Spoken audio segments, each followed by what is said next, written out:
అందరికీ క్రీస్తు నామమున వందనములు తెలియజేస్తున్నాను. అందరూ బాగున్నారా? అందరూ ఆరోగ్యంగా సంతోషంగా ఉండాలని ప్రతిరోజు మీ కొరకు ప్రార్థన చేస్తున్నాను.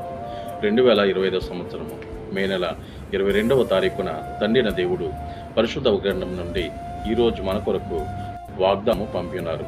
అదేనగా లూకా సువార్త 18వ అధ్యాయము మొదటి వచనంలో ఇలా వ్రాయబడింది, విసుగక నిత్యము ప్రార్థన చేయుడి. అవును, యేసయ్య తన శిష్యులు తమ బ్రతుకుల్లో దేవుని చిత్తం నెరవేర్చడం కోసం ఎడతెగక ప్రార్థిస్తూ ఉండాలని ఆలోచించారు. ప్రార్థన మనలను దుష్టుని నుండి తప్పిస్తుంది. ఎడతెగని ప్రార్థన దేవుడు విశ్వాసముగా పరిగమనిస్తారు.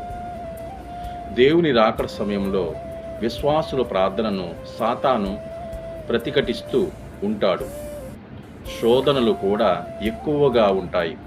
కాబట్టి వాటిని జయించి నిలబడాలంటే ప్రార్థన మన జీవితంలో చాలా ప్రాముఖ్యం. ఇంతటితో ఈ పరిశుద్ధ వాక్యము మన జీవితంలో నెరవేరునుగాక.